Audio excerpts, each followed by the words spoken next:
حضرت اسامہ ایسا والہانہ محبت تھی حضور کو بھی ان سے اور ان کو بھی حضور سے.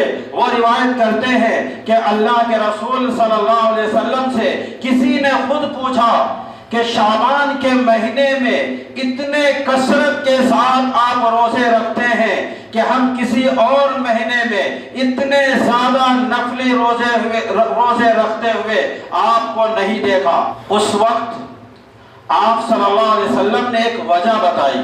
فرمایا کہ سنو، اسی مہینے میں ہمارے اعمال اللہ رب العزت کے بارگاہ میں پیش کیے جاتے ہیں. میں پسند کرتا ہوں، حضور فرمائے کہ میں پسند کرتا ہوں کہ میرے اعمال جب اللہ کے دربار میں پیش ہو تو میں روزے کی حالت میں ہوں. کیا مطلب؟ علماء کرام نے اس حدیث کی تشریح میں لکھا ہے، بڑے بڑے محدثین نے لکھا ہے کہ پچھلے پورے سال کے اعمال جو ہم نے کیے، پچھلے پورے سال جتنی باتیں ہم نے بولے، ہم نے جو کچھ سنا، جو کچھ دیکھا، جو بھی کچھ کیا، جھوٹ جتنے بولے، سچ جتنے بولے، جتنی نمازیں پڑھی، جتنی مرتبہ بد نظری کی، جتنی مرتبہ والدین کے ساتھ بدسلوکی کی، والدین کی بے ادبی کی، نافرمانی کی، جتنی مرتبہ ہم نے بیوی کو ڈانٹا دھمکایا، جتنی مرتبہ ہم نے کسی پڑوسی کو تکلیف پہنچائی، جتنی مرتبہ ہم نے کسی مخلوق کو تکلیف پہنچائی، جتنی مرتبہ ہم نے وعدہ خلافی کی، جو کچھ بھی پچھلے پورے سال میں ہم نے کیا، اللہ کے رسول نے فرمایا یہ شعبان کا مہینہ ہے، اسی مہینے میں ہم سب کے اعمال اللہ کے دربار میں پیش کیے جائیں گے. آپ ذرا سوچو، جب اللہ کی نظر پڑے گی، اب اگر اللہ کی نظر پڑی ہمارے اعمال پر اور اللہ کو تکلیف پہنچی، اللہ کو غصہ آیا، اللہ کو غضب آیا، تو اب تو ہماری اپنی پوری زندگی برباد ہو جائے گی.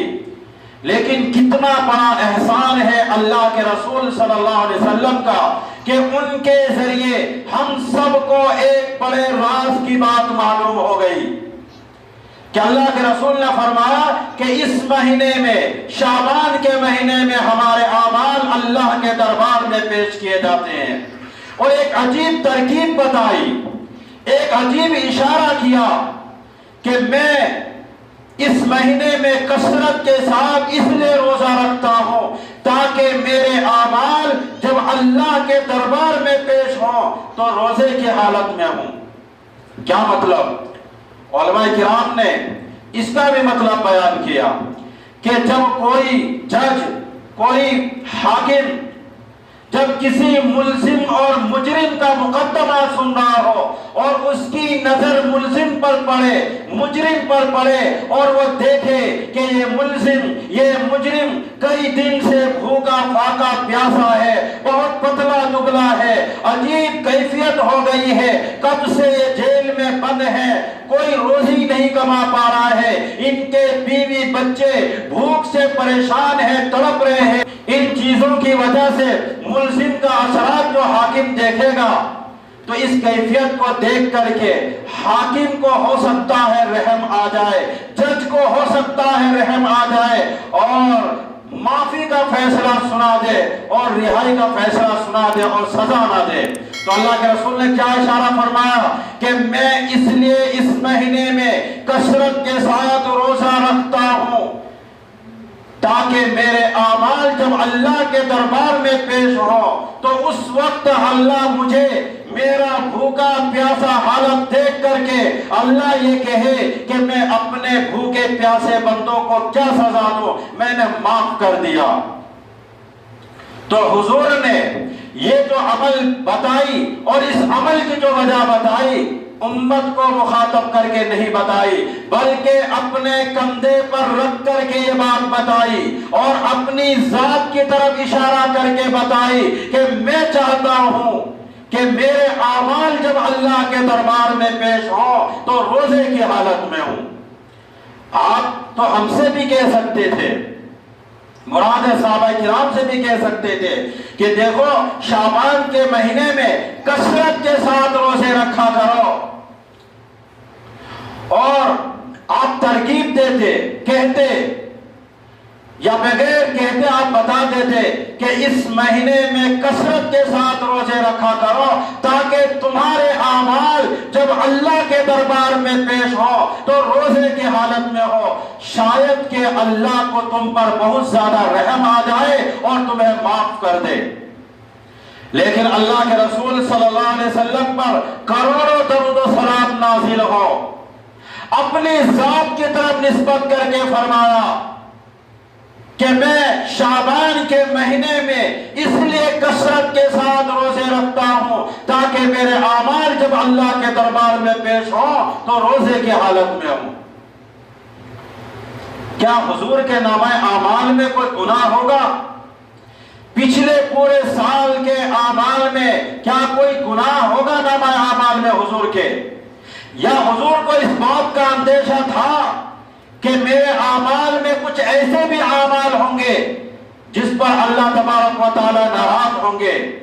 کیا چاہتے حضور کے نامہ اعمال میں؟ ذرا ہم اور آپ سوچیں، غور کریں۔ وہ تہجدیں ہوتی جیسی تہجد دنیا میں حضور نے پڑھی تھی،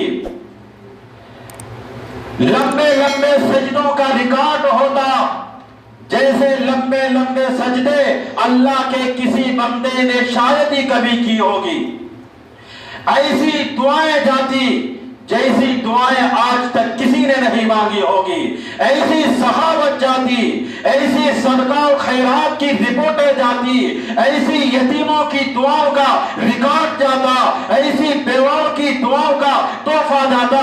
کیا جاتا حضور کے نامہ اعمال میں؟ اور حضور کے نامہ اعمال میں کیا لکھا ہوتا؟ یہی حضور کے نامہ اعمال میں لکھا ہوتا کہ فلاں نے آپ کے راستے میں کانٹا بچھایا تھا لیکن آپ نے معاف کر دیا تھا، آپ کے چہرے پر تھوکا تھا لیکن اللہ کے محبوب نے اس کو بھی معاف کر دیا تھا، طائف میں آپ کو پتھر مار کر کے لہو لہان کر دیا تھا تب بھی اللہ کے رسول نے معاف کر دیا تھا، فلاں نے فلاں قبیلے کو سازش کر کے بھگایا تھا کہ حملہ کرو محمد پر اور محمد کے مدینے پر، لیکن اللہ کے رسول نے ان کو بھی معاف کر دیا، اس سے بدلہ نہیں لیا۔ کیا جاتا حضور کے نامہ اعمال میں؟ سخاوت جاتا، ہمدردی جاتا، اثار جاتا۔ کیا ہوتا حضور کے نامہ اعمال میں؟ عبادت جاتا، حسن اخلاق جاتا۔ کہیں بھی یہ لکھا ہوا نہیں ہوتا کہ نعوذ باللہ محمد نے بد نظری کی تھی، نعوذ باللہ حضور نے کسی کو تکلیف پہنچائی تھی، کسی کا دل دکھایا تھا۔ یہ سوال ہی پیدا نہیں ہوتا کہ حضور کے نامہ اعمال میں یہ سب چیزیں لکھی ہو۔ اس کے باوجود اللہ کے رسول جانتے تھے کہ میں ہزاروں نیکیاں کر لوں لیکن اللہ کی شان کے مطابق میں نہیں کر سکتا، کیونکہ اللہ کی شان تو وراء الورا ہے۔ اگر اللہ رب العزت نے میرے اعمال کو واپس کر دیا اور اللہ نے کہا کہ مجھے یہ تیری نماز میری شان کے مطابق نہیں ہے، میرے یہاں قبول نہیں ہے، تو میں اللہ کو کیا جواب دوں گا؟ اس لیے اللہ کے رسول صلی اللہ علیہ وسلم کثرت کے ساتھ شعبان کے مہینے میں روزے رکھا کرتے تھے، بہت زیادہ روزے رکھتے تھے تاکہ میرے اعمال جب اللہ کے دربار میں پیش ہوں تو روزے کی حالت میں ہوں کہ اللہ میرے یہی اعمال کو آپ قبول کر لیجئے اور مجھ سے کوئی جواب طلب نہ کیجئے۔ یہ کون کہہ رہے ہیں؟ اللہ کے رسول صلی اللہ علیہ وسلم کہہ رہے ہیں۔ ذرا ہم اور آپ بیٹھ کر کے سوچیں کہ پچھلے پورے سال کے نامہ اعمال میں کیا عمل جا رہا ہوگا؟ کئی ایسی نیکیاں ہوگی ہمارے نامہ اعمال میں جو اللہ کے پسند کے مطابق ہوگی، لیکن ہزاروں کروڑوں لاکھوں ایسے گناہ ہوں گے، وہ جرائم ہوں گے جس کی وجہ سے اللہ رب العزت ہلاکت و بربادی کا فیصلہ کر سکتا ہے۔ ہمارے نامہ اعمال میں کیا لکھا ہوگا؟ ہمارے نامہ اعمال میں کیا ہوگا؟